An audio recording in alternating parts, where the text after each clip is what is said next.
O ano era 2003. Um conhecido traficante do Rio de Janeiro estava se preparando para comemorar seu aniversário.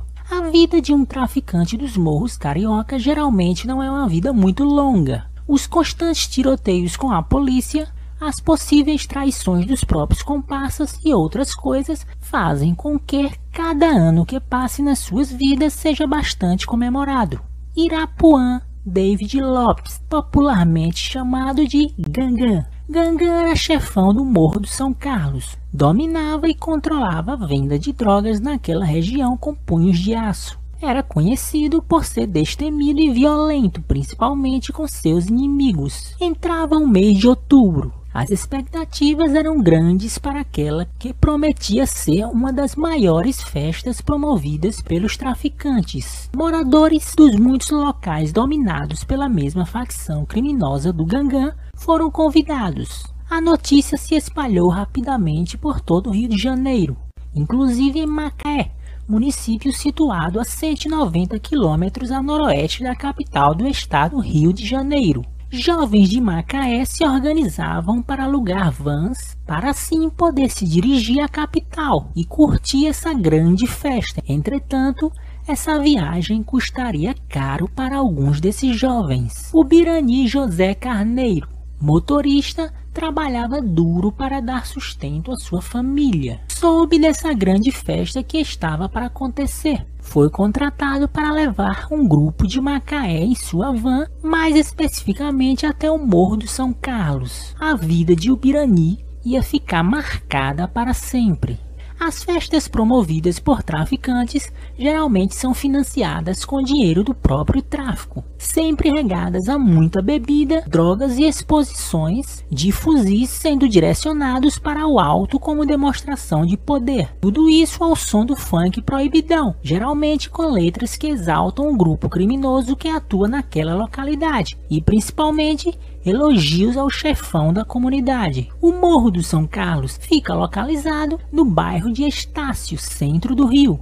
Do alto da capela, pega a visão dos prédios, porque aqui no morrão deixa o morador à vontade. São Carlos é o poder do centro da cidade. É considerado um dos mais antigos morros do Rio de Janeiro, assim também como o berço do samba brasileiro devido à extinta escola de samba Deixa Falar, fundada por moradores Gonzaguinha, Luiz Melodia, Ângela Maria, o transformista Madame Satã, Aldir Blanc, dentre outras personalidades, viveram por algum tempo no Morro do São Carlos. No século XX, o morro foi um dos redutos da boemia carioca. Entretanto, conforme o tempo foi passando e a criminalidade aumentando, o morro foi ficando cada vez mais perigoso. A ausência do Estado, a inexistência de serviços básicos de tratamento de esgoto, a falta de saúde, educação, segurança e oportunidades de trabalho para os residentes fizeram com que a criminalidade tomasse conta do morro. Nasceram então grupos que trabalhavam de forma ilícita através do tráfico de drogas. Hoje, a localidade é quase que impenetrável pelas autoridades policiais, de modo que se tornou um dos QGs de uma determinada facção criminosa. Desde o início dos anos 90, o Morro do São Carlos era conhecido por ser uma comunidade que dava bastante trabalho para as forças de segurança. No início dos anos 2000, a coisa se intensificou mais, principalmente por causa de um traficante apelidado de Gangan. Gangan teve até um pouco de sua vida criminosa exposta no popular programa da Globo Linha Direta, com um racha dentro da facção Comando Vermelho por causa da morte do traficante Orlando Jogador, assassinado por outro traficante conhecido como o E, surge uma facção denominada ADA, Amigo dos Amigos. Logo no seu surgimento, acontece uma união da facção ADA com a facção TC, Terceiro Comando. Gangan era pertencente à facção Terceiro Comando, sendo um dos soldados mais corajosos do traficante Adilson Balbino. Depois da morte de Balbino, Gangan herdou áreas que eram do Balbino, dentre elas o próprio Morro do São Carlos. No ano de 2003, as duas facções, a ADA e Terceiro Comando, que eram unidas, já estavam se estranhando. Discórdias, acusações de ambos os lados e desavenças eram constantes. Uma hora a bomba iria explodir. Comunidades que eram ADA poderiam da noite para o dia virar Terceiro Comando, e as comunidades que eram Terceiro Comando poderiam virar ADA. Guerras internas e muitas intrigas ainda iriam surgir, e Gangan sabia muito bem que o dia dele se decidir se ficaria no ADA ou no Terceiro Comando chegaria. É a DA Vera, mano. É o Gangan que tá mandando. É a DA Vera, mano. Esses são nossos amigos. O resto é o resto. O resto é nosso inimigo. É o ADA. É o Gangan que tá dizendo. A polícia no seu encalço. Os investigadores cada vez mais fechando o cerco contra ele. E para piorar, Gangan estava se expondo cada vez mais. Destemido, afrontoso, não temia rivais, policiais e nem outras autoridades, chegando até a metralhar um prédio público da Prefeitura do Rio. Gangan decidiu fazer então uma das maiores festas já feitas nos morros do Rio de Janeiro. Gangan queria mesmo era comemorar o fato de ainda estar vivo. Contratou equipes de som, DJs, diversos MCs, seja da própria comunidade como também de outros locais, para cantar em sua festa. A Associação dos Moradores do Morro do São Carlos ficou com o dever de organizar detalhes importantes da festa, decoração, desembarque de bebidas para levar até o local da festa, bolo, doces, salgados, dentre outras coisas. Todos os moradores estavam convidados. Havia muita expectativa para essa festa, não somente traficantes e envolvidos com o crime que foram convidados,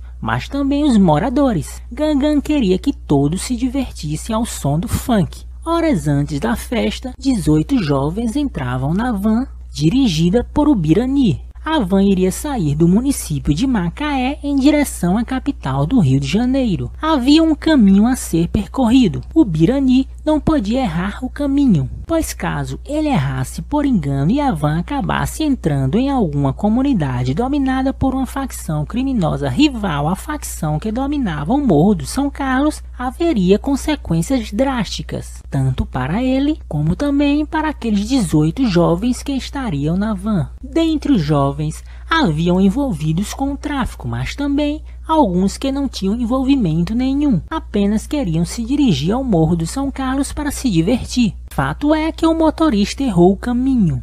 Há relatos que estava tendo uma blitz perto de uma das entradas do São Carlos. O motorista não conhecia muito aquela localidade, então foi orientado por alguns passageiros que estavam na van a ir por outro caminho. E foi isso que o Ubirani fez. Porém, ele acabou conduzindo a van para uma localidade extremamente hostil na época, o Morro da Mineira, que ficava próximo ao Morro do São Carlos. A van foi interceptada por traficantes logo na entrada. Os traficantes olharam para a placa e viram que a placa do veículo era oriunda de Macaé. E ficaram muito desconfiados. Chegaram a interrogar alguns jovens que estavam na van. Então perceberam que o verdadeiro destino daqueles jovens seria o Morro do São Carlos para a festa do Gangan. Com isso, os traficantes da Mineira, que na época era dominado pelo Comando Vermelho, não tiveram nenhuma misericórdia daqueles jovens. Os jovens foram levados para o alto do Morro da Mineira e começava aí a sessão de tortura. Dos 18 jovens que alugaram a van em Macaé em direção ao Morro do São Carlos, 15 eram homens, 3 mulheres e foram 6 executados. De acordo com a Secretaria de Segurança Pública do Rio de Janeiro, dos 6 que foram executados, 4 eram traficantes. Segundo o próprio motorista, todos foram torturados. Os traficantes da Mineira agrediram eles com coronhadas de fuzil, chutes, socos e pauladas nas partes íntimas.